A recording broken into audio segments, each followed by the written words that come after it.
Hello everyone, and welcome back to my channel. Today we are diving into a story the whole Turkish entertainment world has been whispering about, the fragile, complicated, and suddenly hopeful relationship between Mert Demir and Afra Saraçoğlu. If you enjoy magazine-style deep dives told with care and truth, please like this video, subscribe, and hit the join button to support the channel. Now, let's begin. From the start, the two were lightning in a bottle. Their partnership in Yali Kapkini turned ratings into ritual. Friday nights became appointment viewing not because the plot twisted, but because their eyes did. Viewers wrote that a pause between their lines felt louder than dialogue. Directors called it rare timing, crews called it luck, audiences simply called it chemistry. Off-set, life was not always a fairy tale. Fame multiplies both applause and doubt. The same cameras that celebrate a premiere will also linger when a glance looks too long or a smile too brief. In that glare, small disagreements harden into narratives, and narratives turn into walls. For months, rumors insisted that Afra's family had reservations, about pace, about pressure, about whether an all-consuming romance might eclipse a rising career. None of this was shouted. It was the quiet kind of conflict that drains color from otherwise bright days. Faced with that, Mert did something unusual for a leading man. He chose patience. No defensive interviews, no reckless replies, no back-and-forth headlines. He worked. He waited.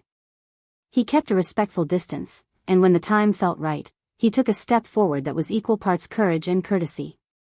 2 weeks ago, that step became a meeting, simple, private, and far from a red carpet. No stylists, no publicity teams, just people around a table. Sources describe a calm start, tea poured without ceremony, the kind of silence that asks everyone to be honest. Mert spoke first. He did not recite a speech, he offered a promise. According to someone present, his words were close to these: Afra holds a special place in my life. I don't want turbulence to be our soundtrack. I want steadiness. I want to be worthy of her work and her world. He explained schedules, he acknowledged mistakes, he named boundaries before anyone needed to enforce them. What happened next changed the temperature of the room. Concerns were not erased, but they were heard. Boundaries were not abandoned, but they were respected. A cautious warmth replaced the freeze. When the conversation ended, no one raised a glass. They simply stood, smiled, the careful kind, and agreed to try again, this time with clearer lines and quieter hearts. For Afra, the shift was immediate. Friends say the tension that shadowed her schedule slowly lifted. Work felt lighter. She began to repeat a sentence that sounded like relief: we are looking in the same direction. That is how reconciliation announces itself, not with declarations, but with alignment. The calendar still demanded long days, but the nights no longer felt like negotiations. Fans noticed the change before any headline did. In interviews, her laughter arrived half a second faster. In photos, his posture carried less armor. Online, their separate posts began to rhyme: similar sunsets, the same hint of a shoreline, a book shared in different frames. It was not a reveal, it was a rhythm. Producers, ever alert to the music of public mood, took note. Quiet calls were made. Scripts were couriered across town.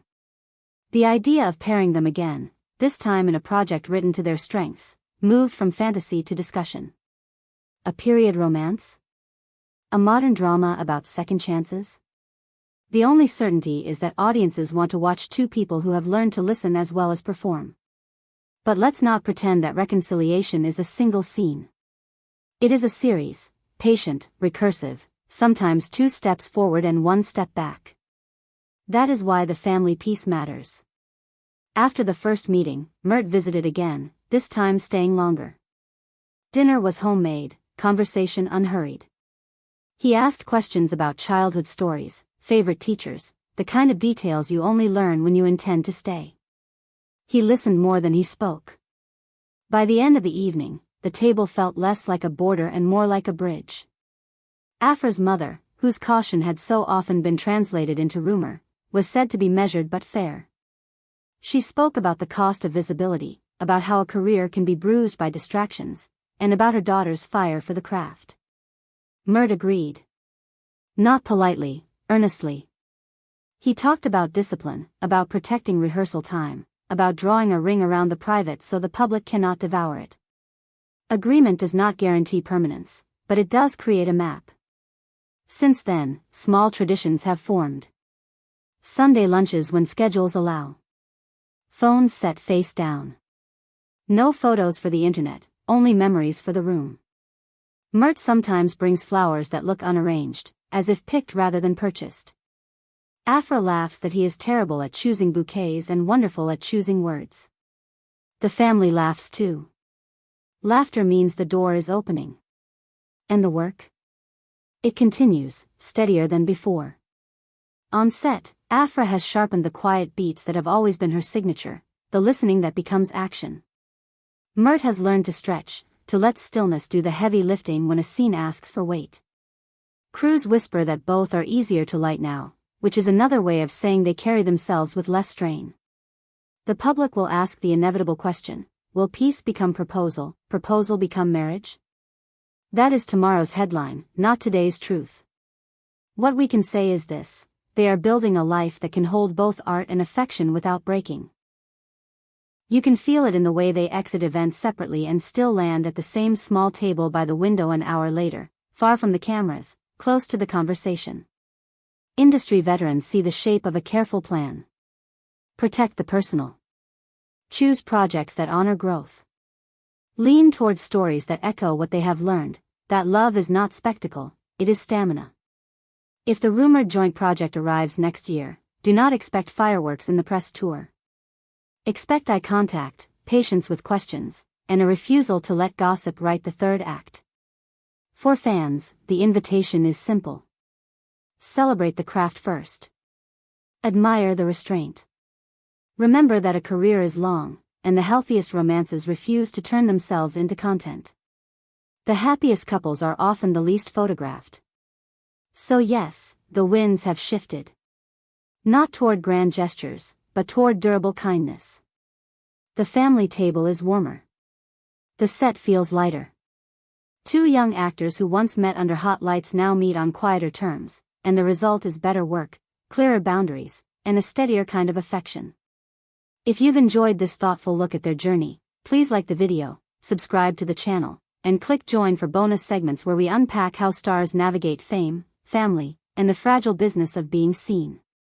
And tell me in the comments, if you could cast their next project, would you choose a sweeping period love story set on the Aegean, or a present-day drama about finding your way back after losing it?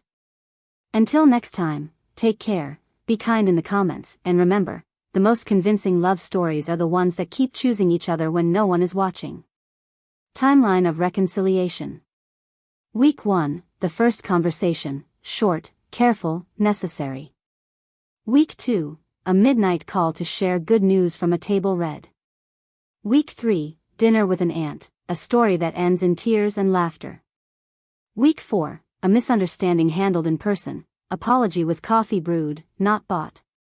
Week 5, a pact to protect one morning each weekend for a 15-minute walk. How the media noticed. No staged photos, just patterns, the same bakery 2 Sundays running, fittings an hour apart at the same studio, a playlist both mention. The signals are gentle, and for once the press shows restraint. What friends say? He is calmer. She is brighter. They tease more, argue less, cancel fewer dinners, arrive on time, leave before midnight. They remember birthdays and send flowers to a crew member's hospital room. Professional ripple effects. Casting hears yes to craft and no to noise. Contracts carve out rehearsal windows. Publicists align interviews so neither is pressed to relive private moments. When a tabloid calls, the answer is boring and therefore beautiful, no comment. A scene you did not see. Rain arrives without warning. Mert waits with an umbrella that flips inside out. They laugh, run anyway, arrive soaked. Dinner is soup and bread. The only camera is a phone they forget to touch. On boundaries. They post less and live more. When they share, it's on a delay. They mute words that used to spike their heart rates. The circle stays small. For the fandom. Your kind edits and notes help on cold sets with early call times. For the skeptics. Reconciliation is not a marketing plan. There is no premiere date for peace. Looking forward. If a joint project lands next year, expect writing that trusts breadth, not just plot, arguments that end with listening, a finale that believes in quiet resolution. Final note on family. Respect does not mean agreement, it means showing up, asking how to help, and believing the answer. The family has not become an audience, it has become a shelter. And because you always ask. No wedding date to report. No secret ring. Only a promise to keep choosing the slow, human path that turns careers into lives. One last thing, whatever comes next, film, series, or ordinary days, works only if they listen first, speak second, and let kindness set the pace more.